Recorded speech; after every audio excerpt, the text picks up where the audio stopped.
Fala, meus queridos, beleza? Vamos fazer mais um videozinho interessante aqui. E nós vamos falar de universo.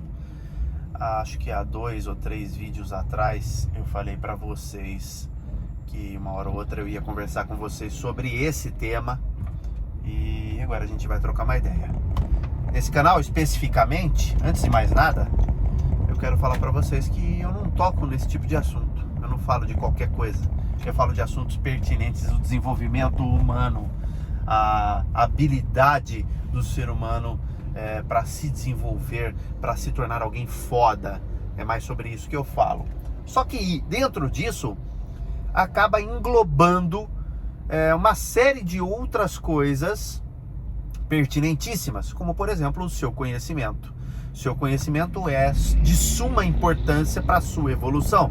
Quanto mais coisas você entender, quanto maior for a sua visão de mundo, que é o que eu chamo de visão de mundo, quanto mais coisas você enxergar, quanto maior for o seu campo de visão, mais você vai entender o mundo com complexidade, mais foda você vai se tornando com o passar do tempo e mais apurado para entender e interpretar e desenvolver a sensatez e essas habilidades humanas que são importantes para que você possa viver com excelência, para que você possa se aprimorar, para que você possa ter sucesso, para que você possa conquistar os seus objetivos, as suas metas com muito mais facilidade, sem ficar se fudendo muito, sem ficar tendo que pastar para poder conseguir as coisas, certo?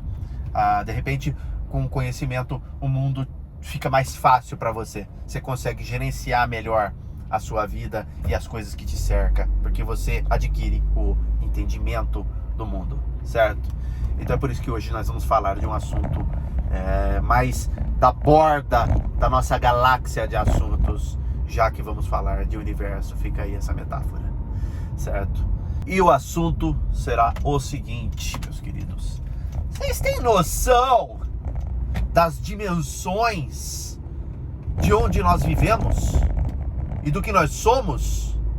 Vocês não fazem a mínima ideia do tamanho disso aqui, caras. E eu vou conscientizar vocês. A gente vai falar um pouco sobre distâncias, sobre tempo e espaço, sobre física, astrofísica propriamente dito. E é o seguinte, eu não sou nenhum especialista sobre esse assunto, mas eu sou um grande entusiasta. Isso significa que eu fuço e estudo muito sobre esse tema, sobre esse assunto, porque eu sou apaixonado desde molequinho.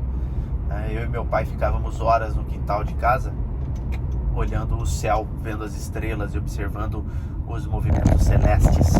E isso me fez crescer com esse gosto para isso, que posteriormente eu fui aprofundando e conhecendo mais sobre a história da astronomia, sobre os grandes gênios e mestres físicos que estudaram, fizeram os primeiros estudos, descobriram as primeiras coisas e assim nos trouxe a ter o poder e a potência de poder mandar foguetes e satélites e termos a tecnologia que nós temos hoje, como essa que eu estou utilizando aqui para conversar com vocês.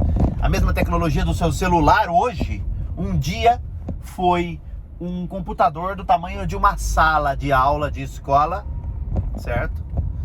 E mandou homens para a Lua. A mesma tecnologia, certo? Aliás, eu acho que se a gente teletransportasse para o passado, antes do homem ir para a Lua, e entregasse um celular, um iPhone na mão de um cientista da NASA, ele ficaria besta. E ele conseguiria ter feito 10.000 vezes mais e muito mais bem feito do que ele fez. O que ele fez, que foi colocar um foguete em órbita e pousar na Lua, fazer pesquisas e depois voltar e pousar na Terra. Ele teria feito com muito mais habilidade, muito mais foda, só com a tecnologia do nosso celular, para vocês terem uma ideia da dimensão da coisa. E quanto ao universo, bom, o universo é gigantesco. As coisas que existem, nós ficamos presos às coisas que nós criamos. Nós mesmos criamos arapucas para nos prender a atenção, porque em busca do sentido da vida, nós precisávamos ter algo para nos apoiarmos. Então nós criamos a religião, nós mesmos criamos a religião, nós mesmos criamos os carros, as casas, o estilo de vida, lojas e mercados, escambo, e depois dinheiro, e depois o cenário econômico mundial, o cenário macroeconômico, o cenário microeconômico, né? Ou seja, nós criamos um sistema dentro de um sistema, mas o universo é muito vasto. A gente não presta muito atenção nas dimensões do universo, mas o universo é gigantesco. O universo observável é ridículo o que a gente consegue enxergar ainda hoje com a tecnologia. A gente tem o telescópio James Webb, que seria um telescópio mais avançado do momento, né? Capaz de enxergar muito longe. E aí você me pergunta quão longe a gente consegue enxergar, e a gente consegue enxergar no passado, de tão longe que a gente consegue enxergar. E você vai me falar assim, mas como enxergar no passado, cara? Não existe isso. Ah, existe. Eu vou te provar. Você quer ver? Vai segurando essa. Daqui para o Sol, nós estamos vendo o Sol, eu não lembro se é 9 ou 15 segundos de delay. O Sol que nós estamos vendo está com 9 a 15 segundos de atraso, certo, meus queridos? Então o que você está vendo já não é o presente.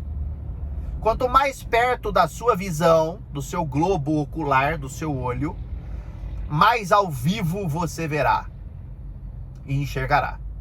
Quanto mais distante de você estiver, isso é física básica Einstein, certo? Lei da física. Quanto mais longe você estiver do objeto, mais no passado você o verá. Por quê? Os fótons de luz, a gente só enxerga porque o nosso olho é um capturador de luz. Por que a gente não enxerga num breu completo, numa escuridão completa?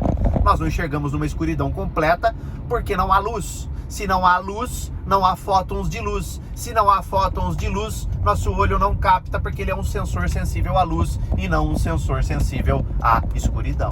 Até porque na escuridão não há nada, certo? Ainda que haja, não há nada. Não tem como claridade se espalhar e não há outra forma de enxergar a não ser essa que nós saibamos até agora, certo?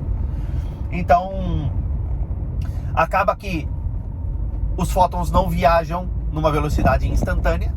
Eles têm um delay, e quanto mais longe, maior é esse delay, e quanto maior é esse delay, maior é o atraso em tempo que você leva para ver um objeto que está no espaço sideral. Então, quando a gente olha para 15 bilhões de anos-luz daqui, da Terra, 10 bilhões de anos-luz da Terra, a gente vê um planeta lá, vamos supor. E a gente olha esse planeta e fala, esse planeta não tem vida, deixa pra lá.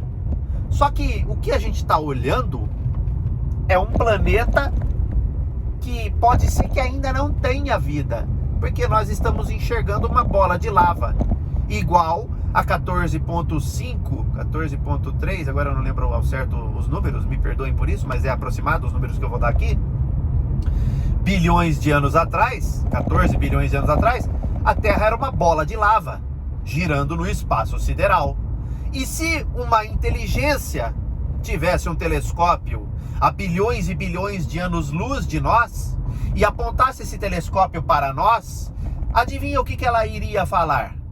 Ela iria falar o seguinte, esse planeta não tem vida, ele é uma esfera de lava, não comporta vida, certo? Deixa pra lá, vamos pro próximo. Só que não. Se ele conseguisse se teletransportar para cá, ele nos veria aqui, tendo carros e casas e iPhones e satélites. Ele não consegue ver, porque ele está muito longe de nós, certo?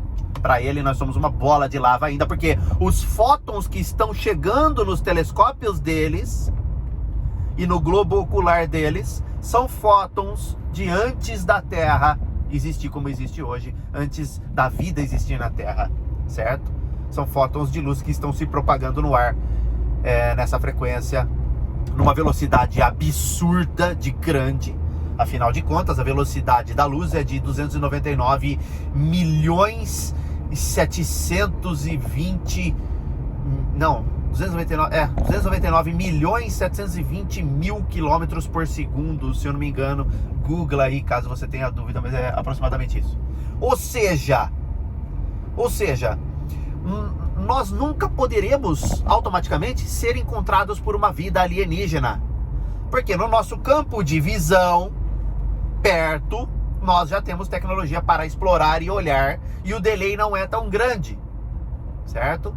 A gente consegue ver até Saturno, Urano, Netuno, Plutão, que está lá na casa do caramba, certo? A gente consegue ver com um certo delay de uns 20, 30 segundos, mas isso não é o suficiente para uma espécie sair de uma bola de lava, passar a existir e crescer e ter tecnologia o suficiente e tal. Então, a gente não tem realmente vida ao nosso redor.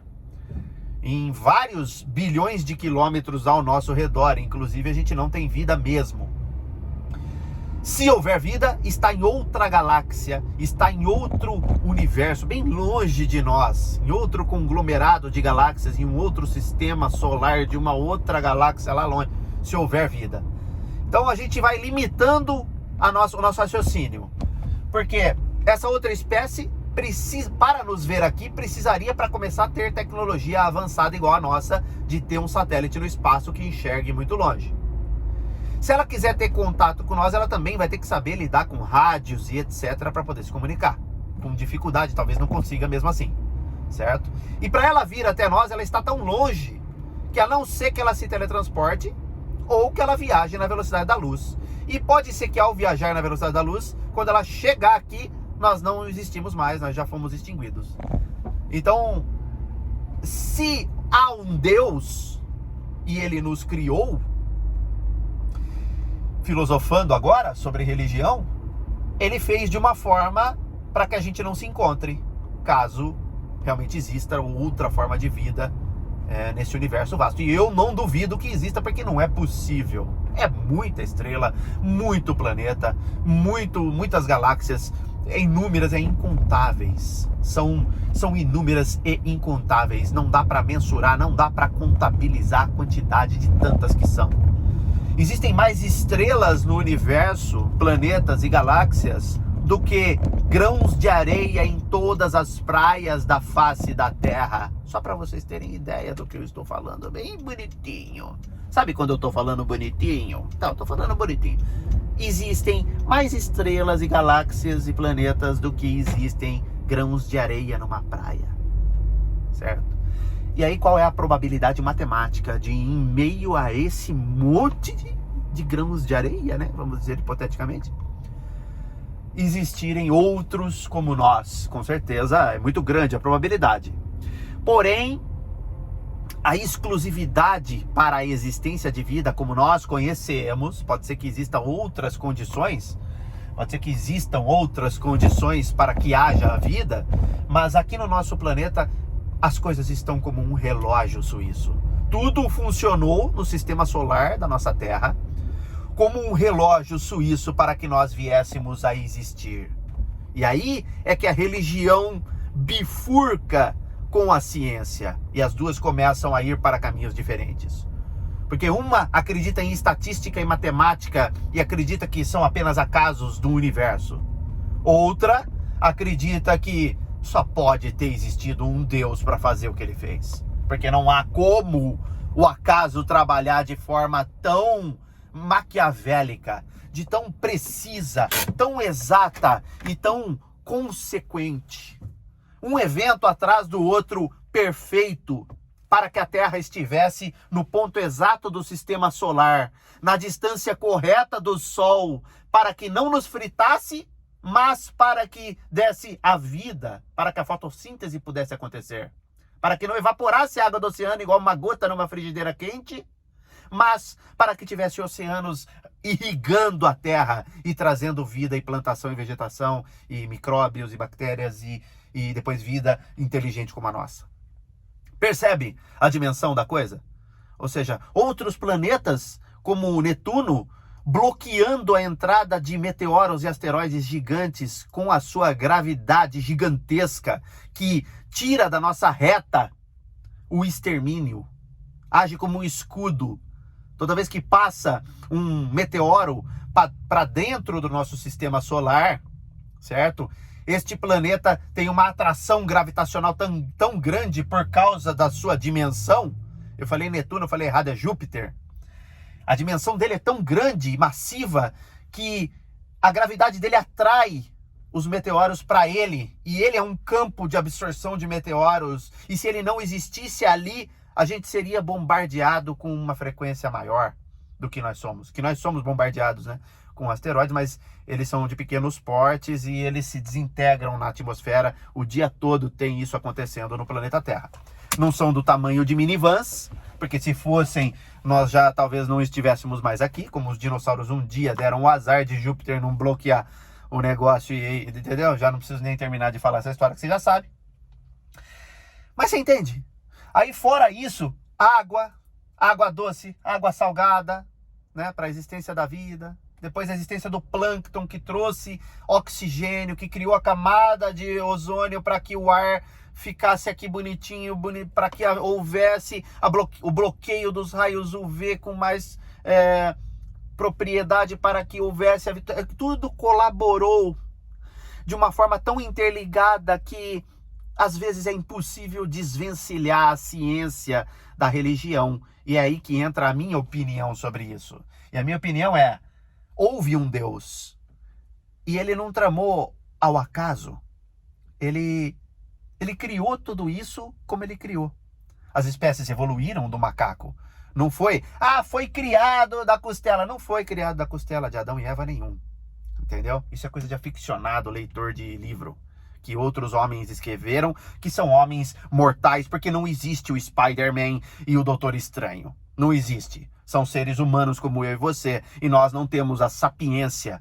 Na busca por tentar descobrirmos a vida e a existência, nós criamos em nossa mente formas de tentar explicar aquilo que nós não conseguimos explicar.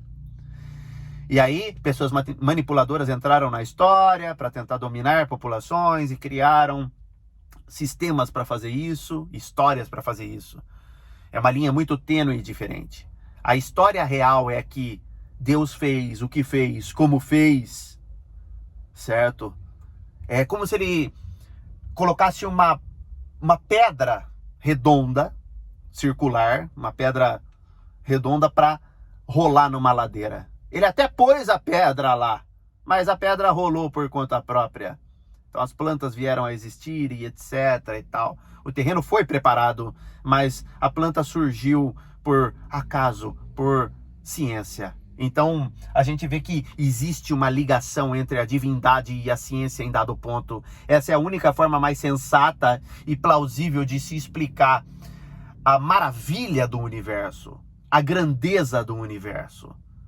Então você percebe que de ponto a ponto, da religião à ciência, do nosso campo de visão, à distância que as coisas estão, o tempo que difere de um lugar para o outro a ponto de você enxergar no passado quando você joga um objeto para enxergar por você que seja mais potente do que a sua visão, ele vai te coletar informações e ele verá no passado o que ele está vendo. Ele não está vendo em tempo real. O único jeito de ver em tempo real é estando presente, mas nós não temos tecnologia suficiente para fazer isso. E ainda que tivéssemos, outras tecnologias deveriam ser inventadas para viabilizar isso. Supomos que a gente tivesse criado a velocidade da luz já. Que o motor a combustão com propileno lá fosse uma coisa obsoleta e que agora nós temos o teletransporte, certo? Os foguetes não são mais abastecidos daquela forma que eles são, que eu acho inclusive extremamente atrasada, e eles são abastecidos com luz. E nós viajamos na velocidade da luz a 299 milhões de quilômetros por segundo, certo? Ainda assim, nós teríamos que ter um outro equipamento dentro dessa aeronave, porque senão a gente seria desintegrado com a velocidade, a gente seria massacrado com a pressão da velocidade, né? Vamos dizer assim. A gente teria que ter um equipamento antigravitacional dentro dessa nave para manter as coisas no lugar como nós estamos aqui na Terra. Para simular um ambiente como nós estamos aqui agora. Então, do lado de fora do meu carro, nós estamos a 299 milhões de quilômetros por hora, mas aqui dentro tem um equipamento que deixa a coisa como se a gente estivesse na Terra. Aí seria possível. Ou seja, para que a gente descubra como fazer esse equipamento, nós temos que entender o que é a gravidade antes. E a gente não sabe. O que existe é a teoria da gravidade, que é uma teoria proposta e aceita e que nós fazemos tudo baseado nessa teoria e até agora ela tem se provado muito funcional. A gente manda satélites e foguetes, a gente volta com foguete de ré e estaciona igual carro no estacionamento por conta do entendimento do que é a lei da gravidade segundo essa teoria, que é a teoria que nós seguimos hoje. Mas ela não é a explicação.